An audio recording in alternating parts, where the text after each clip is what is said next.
Okay, so couple things. What was I thinking about?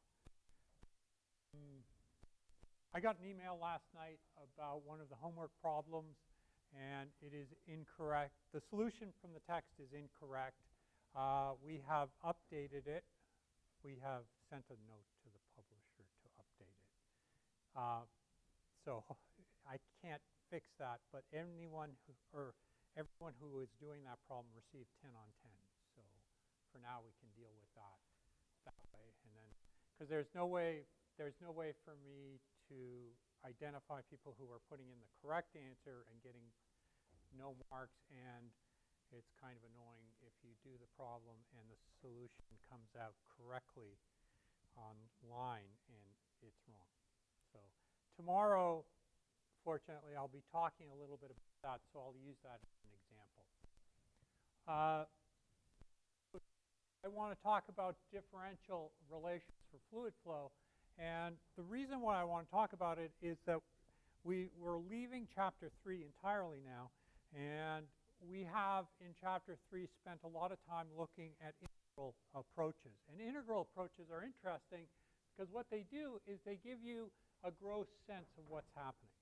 So typically you will have something coming into an environment and leaving the environment, and I don't worry too much about what happened inside. So you've got storage and passage through there, but what if you need to know about what's happening inside the actual system? So you need to switch to a differential approach.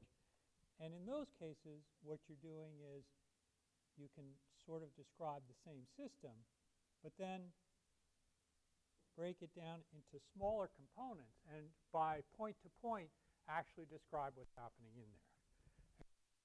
What we'll talk about is how to approach it and what the differences are. And the reason why this is important to you is that everything you do with computational fluid dynamics depends on this. So when you go to Fluent, when you go to OpenFOAM, Star CCM, any of the other types of codes that you might be using, you're going to be using this type of approach for very small control volume. Again, we have Eulerian frames and we have Lagrangian frames. And frames, again, our coordinates are fixed in space. We have a whole bunch. So say, for example, in this room, I would look at everything and break it down into very tiny points. Observe the fluid as it passes by. I do a lot of measurements in my lab, or my graduate students do. We put various types of devices like hot wires, particle image velocimetry, and we look at single points in there. And it's a standard approach in fluid mechanics. We also are looking at Lagrangian frames. So a lot of people with high performance computing, this gets a little bit more interesting, but you follow an individual fluid particle. So if there's a fluid particle here, I'll watch how it moves through there, and I'll track a whole bunch of them. And I have a PhD student, Ali Shirinazad, who's doing exactly that with particle tracking velocimetry. But everything goes back to dynamics, and sum of forces equals acceleration. Try to figure out how to approach it.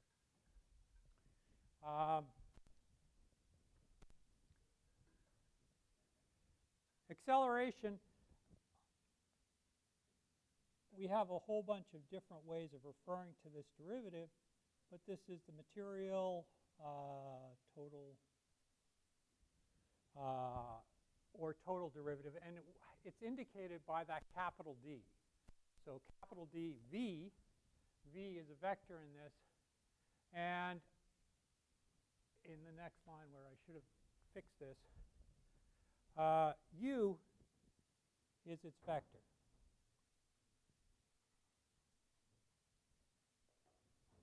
So if I want to calculate the total time derivative du dt, I will break it up into partial u, partial t, partial u, partial x, dx dt, partial u, partial y, dy dt, plus partial u, partial z, dz dt. And if I do it and confuse the issue a tiny bit, I will have these vectors and introduce separate terms, u, v, and w, which are u, v, and w here. So u are the velocity components. U is the total vector velocities.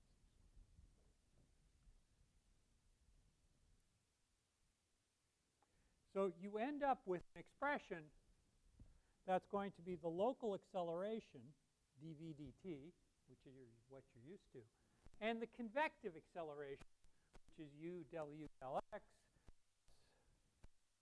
v del v del, or sorry, del v, u dv d, del v del t, plus u del v del x, plus v del v del y, plus w del v del z. And we can write that as a partial on time and the gradient of the velocity vector. I tend to like the top form a little bit better. Okay.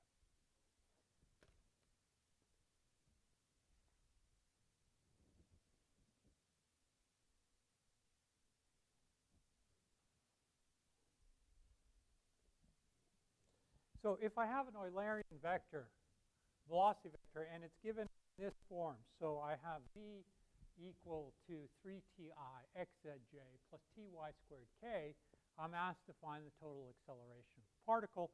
And so the total acceleration is the material total derivative we've just defined. And so I need to look at the individual terms that make up that derivative. And I start with del v del t. And it's just going to be del t 3ti plus xj plus ty squared k, which, when I take the derivative with respect, or partial with respect to time, is 3i plus y squared k. The term on j, of course, goes to 0 because there's no t dependency there. So this is one that caused me a little bit of grief yesterday because I ended up flipping to the next page, so it gets a little bit confusing in the derivation. So if I want the convective acceleration, I do the same thing. I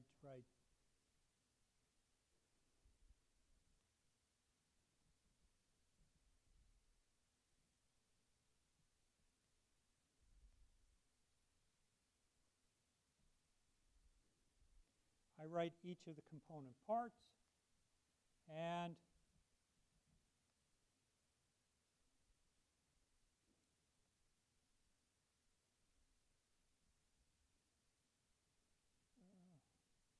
maybe not that way.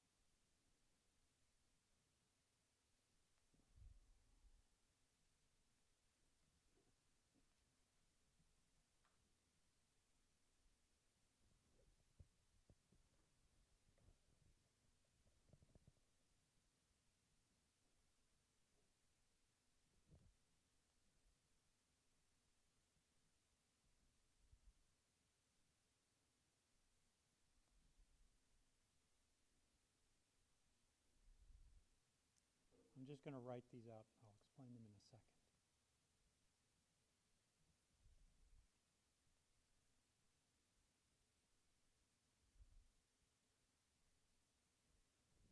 So if you calculate each of the terms out there, you have the VW components that we were given in the previous part of the problem when we defined it. Those are the component directions. We have derivatives of v in the three component directions. So we're going to get slightly different values. So the only partial on x is z. The only partial on y is 2ty. And the only partial on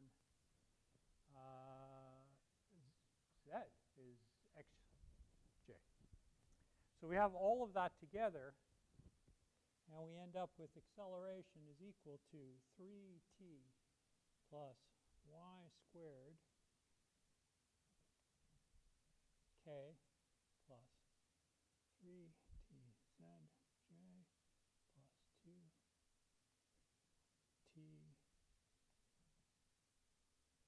x y z k plus txy squared k. And if you break it into components,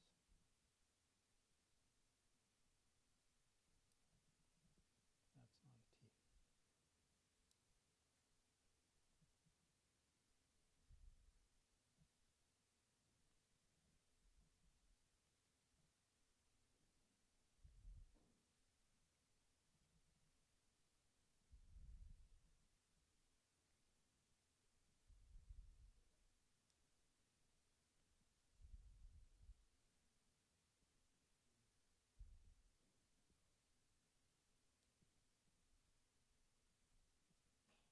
Okay, so if you break it up into components, or you take each of the parts that you've already solved, first part of previous slide, we have 3I plus y squared k.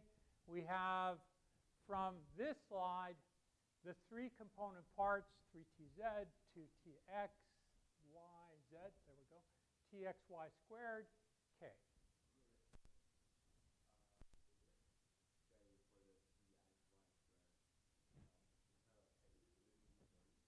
It should be j. Let me just, txy squared, j. Yes, it is, thank you. The next line worked out. I don't copy really well my own notes. And I have only myself to blame for that. Okay, so you have total acceleration. So this is kind of a made-up problem, of course, because you have the entire field. But now, if I described it in terms of the coordinate point in that system. So x, y, z, and I know what the velocity is. And everywhere, it's going to have a dominant direction in I. Any other questions on that?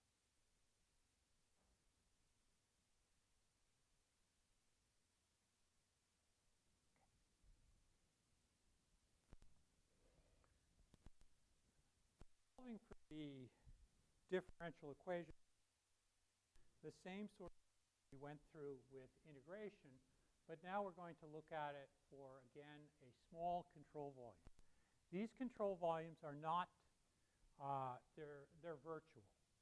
So in the sense that if I take this room, I can define a cube anywhere in here, and from that cube, assume that a certain amount of fluid will enter, fluid will exit out of all of the 6 faces.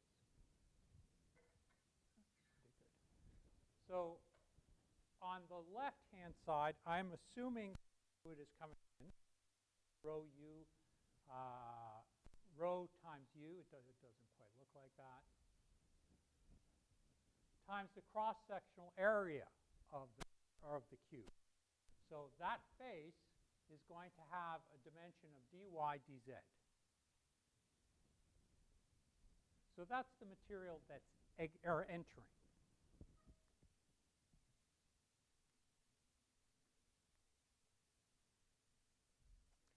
This is the material that's exiting.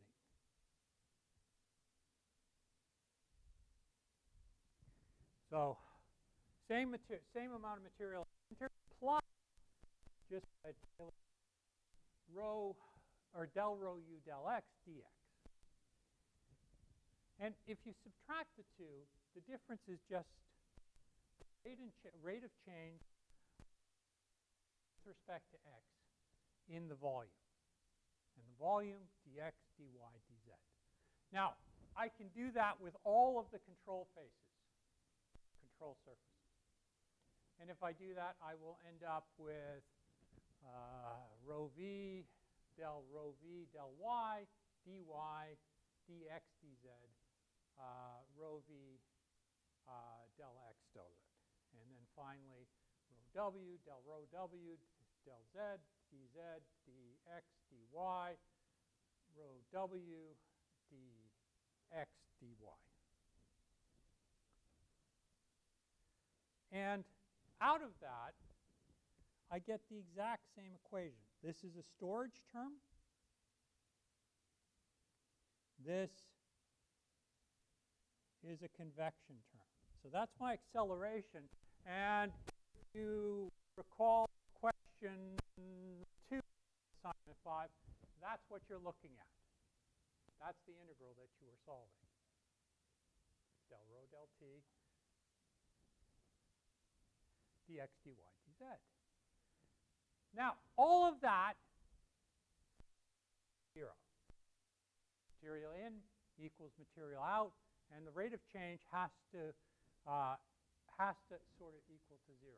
So if it's constant, we can write that as del rho del t, del rho u, del x, del rho v, del y, del rho w, del z. And that's all 0. You can also write it as a vector. Again, up to you.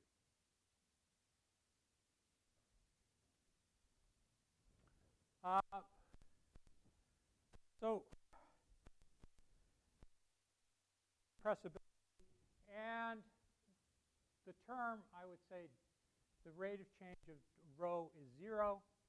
Then I can rewrite that, cancel out the rows.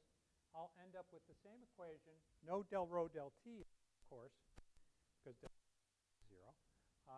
And rho times del u del x, rho times del v del y, rho times del w del z is equal to 0. I can cancel out the rho that way. So density plays a role. You can multiply across, but you don't need it here. That's with incompressible flows. And as with mechanicals, you generally deal with incompressible flows. And so the Mach number for that is going to be less than 0.3. It's not a hard and fast advice, but it's generally true. Any questions so far?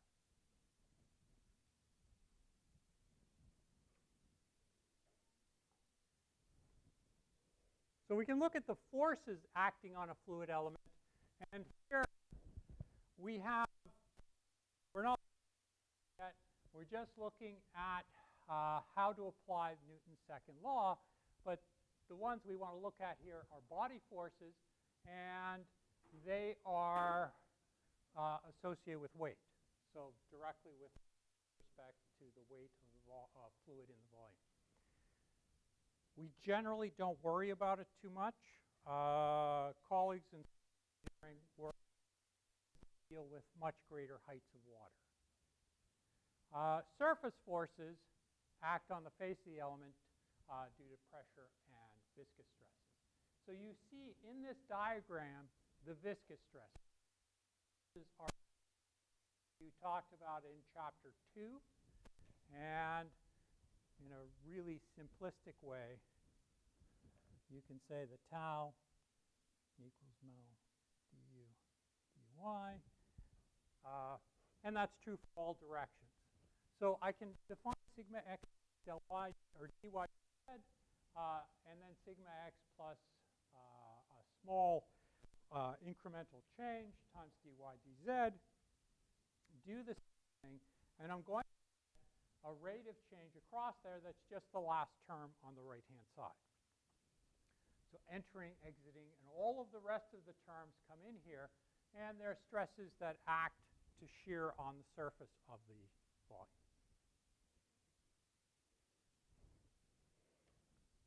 If you do that, you end up with pressure forces, and we pressure forces a lot. Chapter 6, when we start to go into that, we deal with pressure gradients across a pipeline. We have, well, maybe not, okay. Here, first body forces, pressure forces, and viscous forces. So gravity, pressure, and viscous forces. On the right-hand side of this, we have density times acceleration. And those terms look an awful lot like what you had before and describe what's happening in there.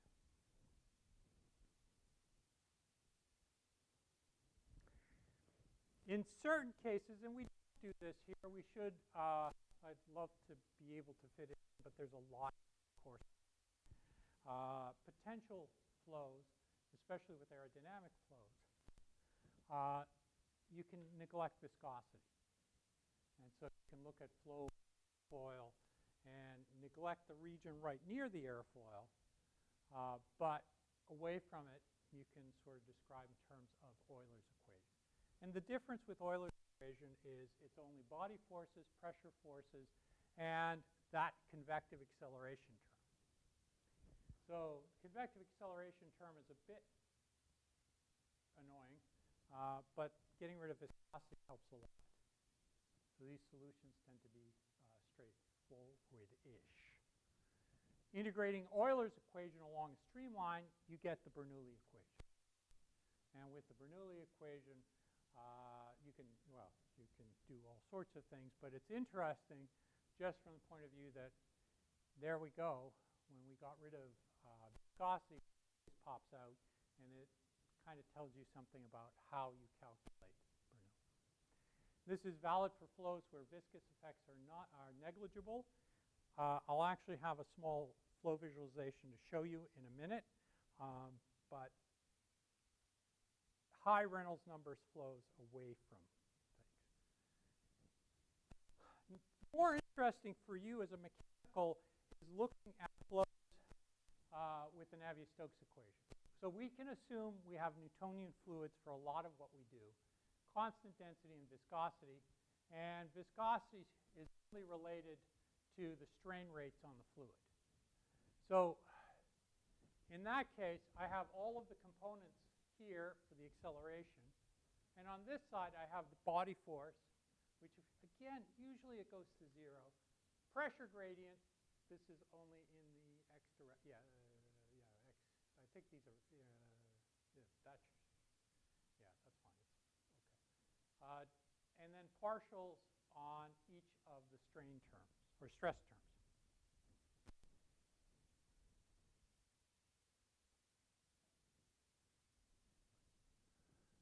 We don't do very much with angular momentum. So I okay to just introduce it to you, recognizing just one thing, that there is a symmetry associated with the stress tensor on a control volume. So tau xy in terms of magnitude equals tau yx. And tau xz, tau zx, tau yz, tau zy. And it's just causing a rotation of the fluid. Finally, and this is something more relevant to you in fourth year, you start to look at Fourier's law of conduction in heat transfer, and it's Q equals minus K, which is the thermal conductivity, and the gradient of temperature in the field. And typically, you do some simple Laplacians in that class and solve for heat or temperature fields across a plate. Heat conduction, viscous work, and changes in kinetic, or kinetic and internal energies. In this course, more interesting equations are the top two. So continuity is really crucial. Conservation of mass in some way. Navier-Stokes equation. Euler's is kind of fun, but we don't do very much with it here. And the energy equation, again, it's not something we'll talk about very much in this course. You will see it in more detail in heat transfer. All right. So I did this example yesterday, and I got a lot of questions about it. And I thought I would add some things if you the notes today in the last couple hours, maybe hour, I don't remember. You'll have a slightly different set of notes. But so an approximation for a 2D incompressible laminar boundary layer is U is equal to U 2y over delta minus 2y cubed over delta cubed plus y to the fourth over delta to the fourth, where y is less than or equal to delta, and delta is going to be a function of downstream distance, c times x to the 1/2. So that's x, that's y. This is the free stream velocity. So when you're dealing with a flow approaching a plate like this, as the flow approaches the plate, it comes in contact with the plate. And as it comes in contact with the plate, the velocity at the plate and the velocity of the fluid are the same. And that velocity is 0. Then, as it increases downstream, viscous effects start to dominate. And this is all of chapter 6. Again, it's useful to talk about it here just to talk about differential approaches. But as it moves downstream, you start to see a profile that's going to go from 0 at the wall to essentially U. Or no, sorry, that's not U. Yeah, it's U up there. You can see that that blue line defines the boundary of the boundary line. And that is where you're getting your delta.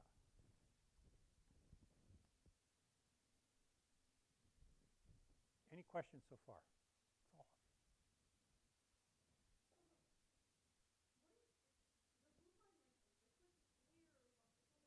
all. That's a great question. Hold on. So this is a flow past an airfoil. And it's exactly what you're looking at. So flow on the right or left-hand side of this is undisturbed. And if you look at it, you can see that for the vast majority of this image, you have a set of, these are hydrogen bubbles, or air bubbles in water. And this was done by a guy at Onara. If you're looking for some really cool flow visualization, look up Welle. He did some really neat. But you'll notice that very near the plate, and the plate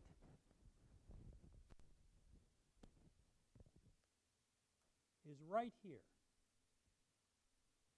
that there's this black area. That's where the fluid has separated relative to the outer fluid.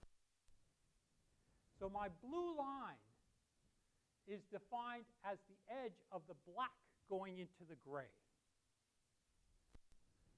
So in any flow, so if I were to run a wind tunnel in here and put it over top of this desk, I would have 0 velocity at the wall, and it would go to the full velocity somewhere away, dependent on how that flow looks. That's what a Blasius flow over a flat plate looks like. And you can see that that velocity is being visualized with wires and a colloidal cloud by Wortman. And you can see that that reaches a maximum value. We term this edge as about 99% free stream.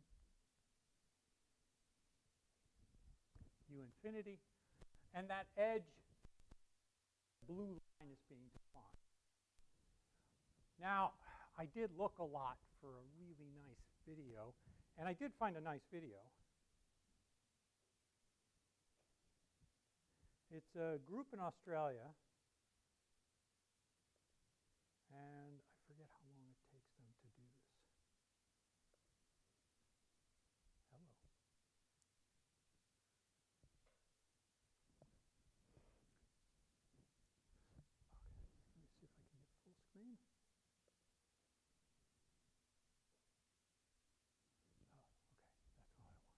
Okay, so, all right, so spatially developed turbulent boundary layer flat plate. This is a group in mechanical engineering at Melbourne. I know 1, 2, 3 of the people there. It's a very small world, by the way. Each other, we talk amongst each other. And hopefully it's actually running and not stuck there.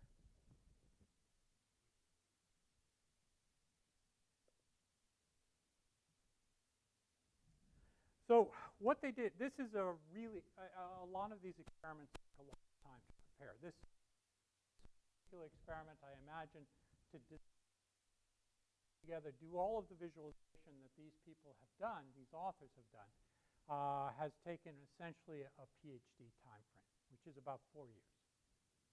And what they're doing is they're putting a cart, and they're moving the cart along the tunnel, and as the tunnel moves through,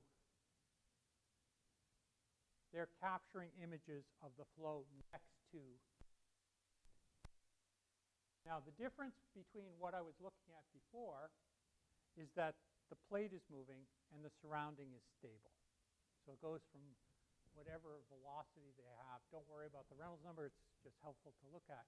But you can see that what this does. So it's moving through quiescent water, and then with time, it's expanding. Now, instantaneously, it looks like this. On average, you can draw a parabolic curve across it. And it grows as you move downstream along the plate. So this is higher Reynolds number, and you can see how it goes. This is 3 minutes. It's actually this is a really nice video. And if you go to YouTube, I've found absolutely remarkable is the number of really good flow visualizations you can find there that are helpful. And one of the things that's very different is that you're looking here at something that is basically turbulent on the bottom and laminar on top. The laminar slash is actually going to be very important in chapter 6. But you can see that it's large-scale stuff in the slower flow, and you can notice these sort of large-scale rotations of fluid. And there's a I studied that. And you can see we spend a lot of time trying to define what's happening in turbulent flows so we can better understand them. And the last part of this, they show a comparison between the two, which is actually really good. I hope maybe I missed it.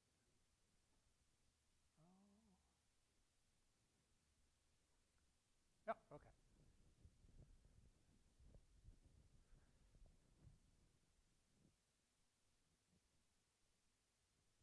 So all